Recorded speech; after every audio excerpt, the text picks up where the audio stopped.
एक बड़ी खबर है, ईडी ऑफिस में संजय राउत से पूछताछ जारी है। जो बड़ी जानकारी निकलकर सामने आ रही है, बड़े अधिकारी संजय राउत को सामने बिठाकर उनसे सवाल कर रहे हैं कि 1034 करोड़ का ये जो पात्रा चौल जमीन घोटाला है, उसमें आपका रोल, आपके पैसे और साथ ही चूंकि राउत का दादर वाला फ्लैट सीज किया है, तो सवाल इस बारे में भी पूछा जा रहा है कि क्या पात्रा चौल जमीन घोटाले के पैसे से ही आपने ये फ्लैट खरीदा। कई ऐसे सवाल हैं जिसका जवाब इस वक्त संजय राउत से लिया जा रहा है। लेकिन संजय राउत, आप देखिए, बीजेपी जैसा कि आरोप लगा रही है, क्या कोई तमगा हासिल कर लिया है, किस तरह से हीरो बन के जा रहे हैं, ये आरोप प्रत्यारोप का दौर। लेकिन आलोक शर्मा जी, सीधे आपके पास आते हुए, ईडी को लेकर कांग्रेस पार्टी का क्या टेक है महाराष्ट्र पर?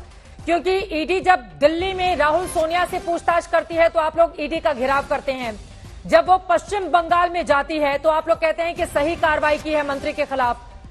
महाराष्ट्र को लेकर क्या है कांग्रेस पार्टी की सोच, संजय राउत के खिलाफ जो एक्शन चल रहा है ईडी का? बंगाल वाले और दिल्ली वाले मैटर को कंपेयर करना अपने आप में ठीक नहीं, दोनों में जमीन आसमान का अंतर जी। ईडी अपना काम कर, बहुत अच्छी बात है, लेकिन बीजेपी जो बार बार कह रही है इंडिपेंडेंट एजेंसी है, इंडिपेंडेंट एजेंसी है, जफर इस्लाम भाई को मैं बता देना चाहता हूं कि ईडी पूर्णतया रिपीट कर रहा हूं, फाइनेंस मिनिस्ट्री के अंडर आती है और मिनिस्ट्री का जो भी आदेश होता है उसको मानने के लिए बाध्यकारी होती है। अगर वो पूरी तमाम जांच और दस्तावेजों के साथ ईडी काम कर रही है, लगभग 3600 के करीब केस मोदी जी के आने के बाद रजिस्टर किए ईडी ने और उसका कन्विक्शन रेट 0.4% है। अगर इतने जांच और इतनी तमाम चीजें हैं तो ये कन्विक्शन रेट इतना कम क्यों है, ये अपने आप में बहुत बड़ा सवाल है। ईडी काम कर रही है, संजय राउत का फ्लैट कहां से खरीदा, कहां से नहीं खरीदा, वो ईडी बताएगी, शिवसेना के लोग बताएंगे। मैं तो केवल ये पूछना चाहता हूं कि 14 एमएलए और भी थे जिनको ईडी का नोटिस गया था, जिन्होंने पार्टी तोड़ने का काम किया था शिवसेना, उनके खिलाफ कार्रवाई कब होगी?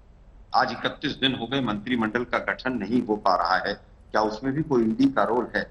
लाखों करोड़ की ड्रग्स पकड़ी जाती है, वहां पर ईडी कार्यरत नहीं होती है। 32,000 करोड़ का एबीजे शिपयार्ड घोटाला होता है, वहां पर ईडी जो है वो मजीरे बजाते हुए भजन करती है। पीयूष गोयल हो, जय शाह हो, सुशांत राजपूत हो, शरद पवार जी का केस है, अशोक गहलोत जी के रिश्तेदार हैं, हेमंत विश्व शर्मा है, मुकुल रॉय है, दोनों तरह के केस हैं, पक्ष के भी और विपक्ष के भी। शरद पवार जी को याद होगा चुनाव के समय, चित्रा जी आप भी महाराष्ट्र कवर कर रही थी कि किस तरह से रात के समय उनको नोटिस दिया था। उसके बाद क्या हुआ? 2.5 साल हो गए, दूसरा नोटिस नहीं भेजा ईडी ने। 2013 में एक पुस्तक आई थी, दामाद श्री, उसके बाद क्या हुआ आज तक नहीं पता है। जयपुर में एक ईडी का समन गया था फरवरी 2019 नहीं, आपने शरद पवार जी का नाम लिया, जरा इसके पीछे प्रकाश डालेंगे, क्या कहना चाहते हैं आप कि शरद पवार को पहले तो नोटिस दे दिया गया, लेकिन दिल्ली में जब नेताओं से मिलकर जाते हैं तो फिर कार्रवाई नहीं होती है, मामला थम जाता है वहीं पर? क्या है, सूरज जी आपके पास? पूरा देश ही देख रहा है। जो लोग बीजेपी ज्वाइन कर लेते हैं उनके नोटिस पता नहीं कहां चले जाते हैं।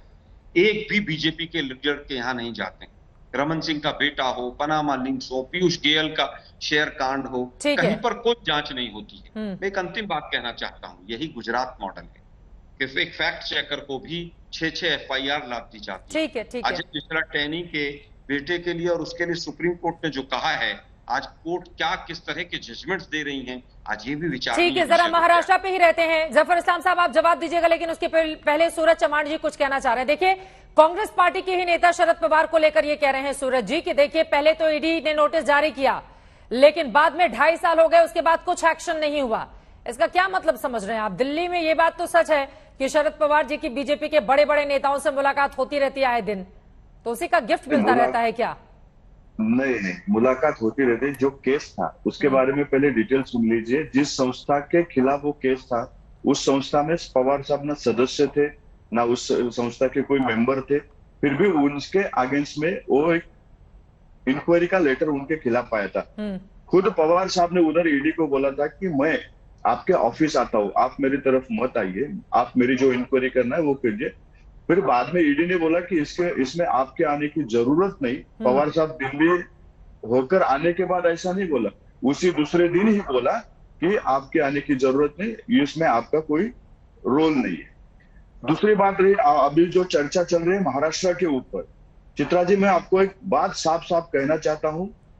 हम ऐसा नहीं बोल रहे कि संजय राउत के खिलाफ कार्रवाई हुए इसलिए बात नहीं कर रहे। हमारी मांग यह है, जो कार्रवाई संजय राउत के साथ में हो रही है, वो कार्रवाई भारतीय जनता पार्टी में जो दूसरे पक्ष से लोग प्रवेश किए उनके खिलाफ क्यों नहीं हो रही है?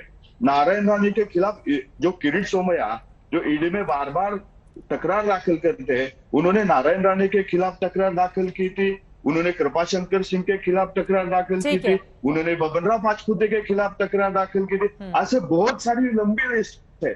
आज वो लोग कहाँ पर है? वो बीजेपी में काम कर रहे हैं। किसी को केंद्रीय मंत्रिमंडल में स्थान मिला, किसी को संगठन में स्थान मिला, किसी का बेटा आज यहाँ पर एमपी है, किसी का बेटा खुद एमएलए है। ये सब लोग जब भारतीय जनता पार्टी में जाते हैं तो सब पवित्र कैसे होते हैं? अकेले विपक्ष के खिलाफ कार्रवाई क्यों हो रही है? जो लोग भारतीय जनता जिसके खिलाफ तुम लोगों ने आवाज उठाई थी, हमने आवाज नहीं उठाई थी, आप लोगों ने आवाज उठाई थी, उनके खिलाफ कार्रवाई क्यों नहीं हो रही है? ठीक है। यहाँ पर महाराष्ट्र में, चित्रा जी मैं और एक बात बोलता हूँ, महाराष्ट्र में लोग ऐसा बोल रहे हैं, जो भारतीय जनता पार्टी में आज एमएलए है, वो लोग बोल रहे हैं हमें अच्छी सी नींद आ रही है जब से हम भारतीय जनता पार्टी में प्रवेश किए हैं, हम अच्छी सी नींद आ रही है, सेफ्टी फर्स्ट बोल के वो भारतीय जनता पार्टी में प्रवेश कर रहे हैं। ठीक है, मैं इस सवाल का जवाब ले लूंगी, लेकिन महत्वपूर्ण है ये कि उधर जब रहते हैं नेता तो दागदार नजर आते हैं जफर साहब, और जैसे ही बीजेपी के साथ हो जाते हैं तो उनके दाग अच्छे नजर आने लगते हैं। इस सवाल का जवाब आप दीजिएगा, लेकिन दिव्येश हमारे संवाददाता जुड़ चुके हैं इस वक्त सीधे ईडी दफ्तर के बाहर से। दिव्येश, किस तरह के सवालों का सामना करना पड़ रहा है इस वक्त संजय राउत को? जी, आपको बता दें सबसे अहम सवाल जो है वो है अलीबाग की प्रॉपर्टी को लेकर। अलीबाग की जो प्रॉपर्टी है वहां पर 8 प्लॉट खरीदे गए थे। 8 प्लॉट उनकी पत्नी, संजय राउत की पत्नी वर्षा राउत के नाम पर, और जो ईडी की विटनेस है स्वप्ना पाटकर, उनके नाम पर खरीदे गए थे। स्वप्ना पाटकर, हमें सूत्रों के द्वारा बताई गई इन्फॉर्मेशन के तहत स्वप्ना पाटकर ने ईडी को यही बताया कि पूरे पैसे प्लॉट के लिए संजय राउत ने ही दिए थे, वो संजय राउत के ही पैसे थे। जो प्लॉट विक्रेता थे उनका ये कहना है कि उन्हें पैसे कैश में दिए गए। तो इतना बड़ा ट्रांजैक्शन कैश में कैसे हुआ? वो पैसे कहां से आए? वो पैसे इन्होंने कहां से जुटाए? ये उन्हें जवाब देना पड़ेगा। इसके अलावा 1,60,00,000 रुपए की मनी ट्रेल है, जो पैसे पात्रा चाल मामले में 1,034 करोड़ रुपए पात्रा चाल जो डेवलपमेंट का कॉन्ट्रैक्ट था, वो गुरु आशीष कंस्ट्रक्शन के डायरेक्टर्स को 1,034 करोड़ एफएसआई बेचने के बाद मिले थे। उसमें से 96 करोड़ रुपए संजय राउत के करीबी प्रवीण राउत, जो कि डायरेक्टर थे गुरु आशीष कंस्ट्रक्शन में, उनके पास आए थे। वो पैसा कहीं ना कहीं ट्रैवल कर या डाइवर्ट कर संजय राउत तक पहुंच रहा है, उस बारे में पूछताछ की जाएगी। इसके अलावा एक 55 लाख रुपए का अनसिक्योर्ड लोन, जो कि प्रवीण राउत की पत्नी माधुरी राउत संजय राउत की पत्नी वर्षा राउत को देती हैं। कोई लिखा पढ़ी नहीं होती है, किसी तरीके की कोई गारंटी नहीं, कोई सिक्योरिटी नहीं, पर 55 लाख का लोन दे दिया जाता है। जब ईडी की इन्वेस्टिगेशन शुरू होती है तब वो पैसा संजय राउत ने माधुरी राउत को लौटाया।